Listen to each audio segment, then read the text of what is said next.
In this video, Wei Yi, the #1 rated Chinese player in the world, absolutely spanks the GOAT Magnus Carlsen, and no, I am not exaggerating one bit. This game was an absolute beatdown. All right, in the game, Wei Yi, he opens 1e4 and he heads for the bishop's opening. A very interesting choice. Nowadays, almost everyone goes knight f3 here, intending bishop c4, the Italian, or bishop b5, the Ruy Lopez, but no, Wei Yi mixing things up, going bishop to c4. The point being, with the knight still on the g1 square, you may want to go f4 later in the game. And overall, it's a very flexible opening for white. All right, Magnus, he attacks the pawn, knight f6, d3 defends, the main idea. And here, black's main idea is to go c6 and then d5, gaining control of the center. But will Magnus go for it? Let's find out. c6, so far so good. Knight f3 attacks the pawn. And now, of course, d5 is by far the main move for black. But here, Magnus, he doesn't go d5. Oh no, he goes bishop to e7. A move you literally never see at the highest level. Now, from here, Wei Yi, he castles, and then we have d6. Okay, so somehow, some way, we started with the bishop's opening, and we've reached basically an Italian opening where black goes bishop e7, d6, and c6. Okay, very interesting. White is technically fighting for an opening advantage, but black here is very solid, and a lot of black grandmasters are going for this line versus the Italian, where you go bishop e7, d6, bishop e6, and so on, and black should be okay in the long run. All right, Wei Yi, c3 is the move. Then knight b d7, rook e1, so far so good, and Magnus, once again, he shows he is simply determined to get a weird game no matter what it takes. And here, instead of castling, that is by far the most logical move here for black. Instead of that, he plays the move knight to f8. Magnus Carlsen, I mean, this guy just cannot go for a normal game of chess. Going knight to f8 before castling, trying to squeeze in the ultra-fast knight g6.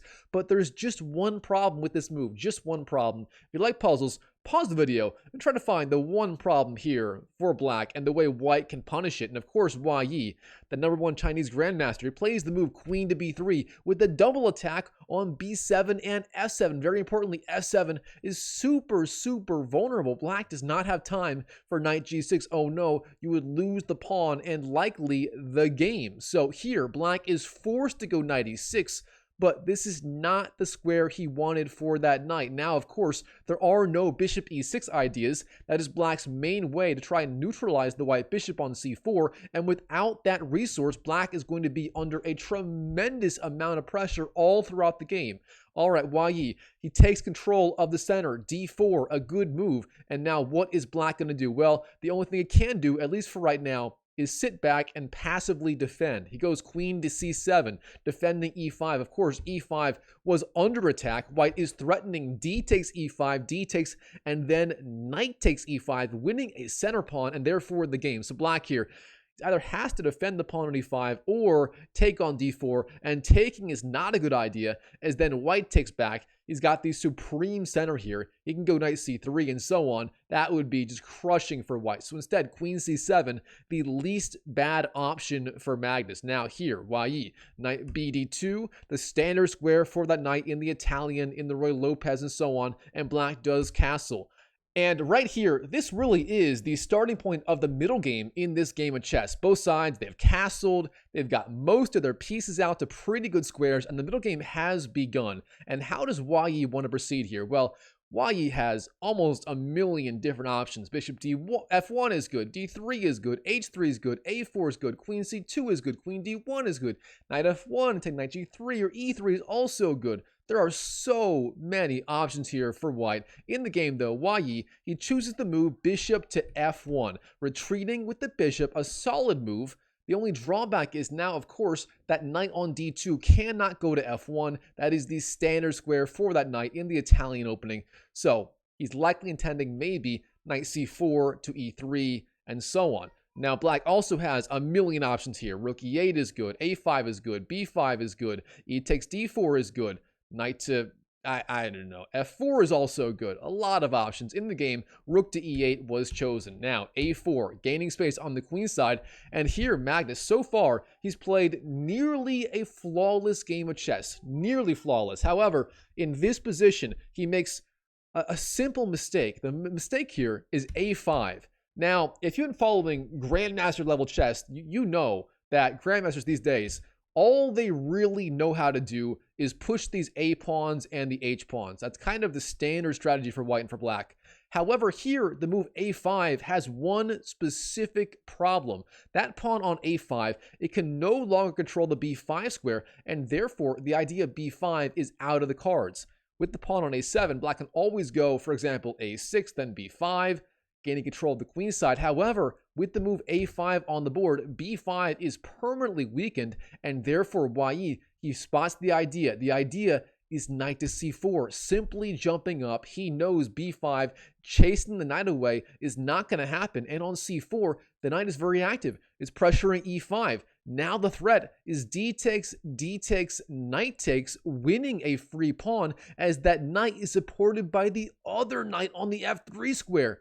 Wei Yi applying a tremendous amount of pressure on the black position.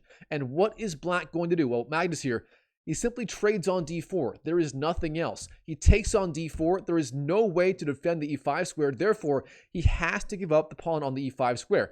However, after E takes, then C takes, white would have the supreme control of the center. However, interestingly enough, Wei Yi, he did not take on D4 in this position. Instead, he played the other idea of knight C4. He played the move knight to B6, forking the rook and the bishop.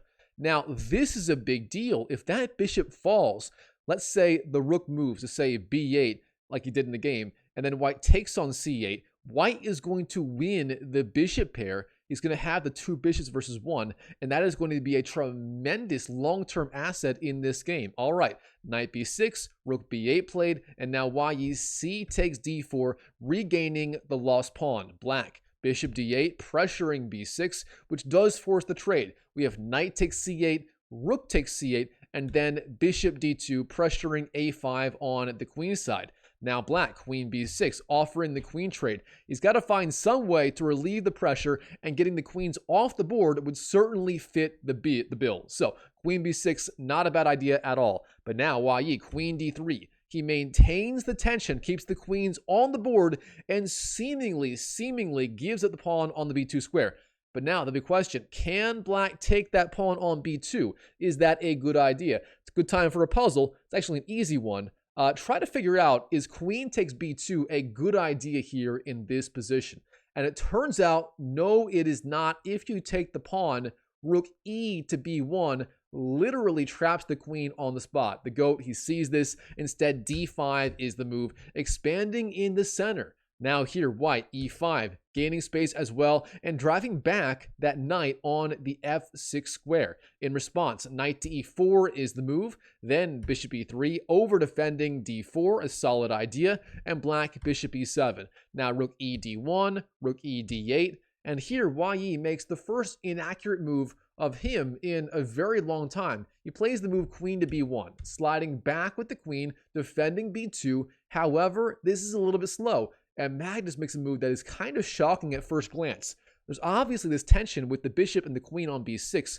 However, here, Magnus, he simply goes for it with the move c5, gaining space, opening up this diagonal, which looks insane at first glance, but it turns out with the bishop and the knights controlling c5, black is just completely fine here. In response, Wei Yi, bishop b5 is the move, trying to block the attack of the queen on the pawn on the b2 square. In response, we have c takes d4, knight takes, bishop takes, and then finally bishop c5. So Magnus doing a tremendous job of simply trading off pieces and relieving some of the pressure in this game. However, Wei Yi, he is not done. Queen d3 is the move. Black, g6. Now queen to e3. A very good reorganization of the queen from b1 to d3 to the e3 square, pressuring the bishop, pressuring the queen, and so on. All right, in response, black here, he trades on d4. Bishop takes d4, rook takes d4, and then knight g5, dropping back. Now queen d2. reorganizing and pressuring the pawn on d5. Wei Yi still has quite a bit of pressure, although technically black should be fine here. And in this position, the best move for black is going to be knight to e6, dropping back, pressuring the rook, and maintaining all of the tension. However, Magnus here, he gets a little bit too fancy. Real fast, by the way, the move knight g5, obviously, you cannot take the knight as then you lose the rook. So the knight, technically it is hanging, but the queen is overloaded. So queen d2 is the move. And here in this position, Magnus plays the move rook to c2. He does not go knight e6. Oh no, he plays rook c2. But this is a colossal blunder of epic proportions.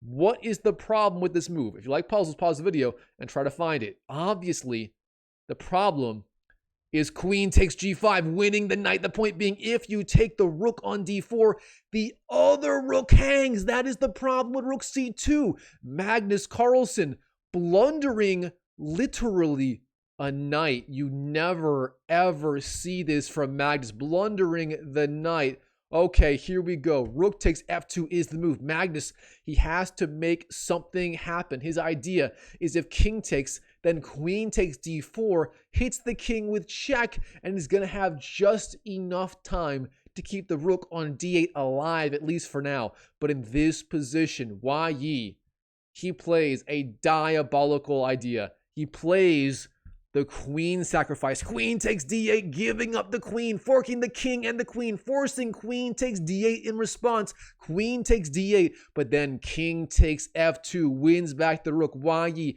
giving up the queen for those two rooks. He has the two rooks and the bishop versus the queen. If I can pick squares correctly, versus the queen. And Magnus, can he even hold on versus this massive material deficit, being down literally the entire bishop? All right, queen c7 is the move. Then rook takes d5, queen b6 hits the king, king to e2, queen to e6, sliding over, targeting the rook, targeting the pawn. Now rook a d1 defends for now. Queen to f5, rook 1 d4, jumping up with the rook. Queen to c2, going down, hits the king, king to f3, king g7, h3, h5, and now rook d7. Wei Yi lining up threats against f7. Black g5 is the move. What else can he do? Bishop c4, again, renewing the threat on f7. Queen to f5, hits the king, king to e2, queen takes e5, winning a pawn, but is it too little, too late for the goat? King d1, queen to h2, flying down, rook 4 d6, queen g1, king c2, queen takes g2, Magnus picking off pawns left and right, king b3, king f8, but here, there's simply no way to defend the f7 pawn. If you go, for example, queen to say f2, then rook takes f7, wins the queen and the game. Therefore, king to f8 chosen, but now rook takes f7, king to e8, and here the final move of the game is rook to g6. And in this position, Magnus, he resigns, as there is literally nothing he can do to stop the idea of rook to g8. Now, technically, is there nothing? No. He can give some checks. He can go queen to, g6 and so on. But really, in the long run, the king is going to escape. There will be no more checks. And for that reason here, Magnus, he resigns on the spot to Wei Yi. Magnus dropping the knight with a simple tactical oversight on move 29, rook c2, dropping the knight, not spotting the idea of the rook on d8 is now hanging if queen takes d4. What a game by the Chinese Grandmaster, by Magnus Carlsen. Really incredible stuff. All right, Chess YouTube, hope you enjoyed the video. If you did, please comment down below what you thought. Smash that YouTube like button. And by the way, if you want to get better at online chess, join a fun community of other people just trying to improve as well. The link is down below for my free online chess community. Check it out. I also offer one-on-one coaching to people in my community. So if you want to reach 2,000 ELO or really whatever chess-related goal you have as quickly as humanly possible, head down there to the community. I'll send you a DM and we'll get talking about my coaching offer, and we'll see if you're a good fit for it. But anyways, I wish you the best of luck in your chess improvement journey in 2025 and beyond. And I'll see you in the next video.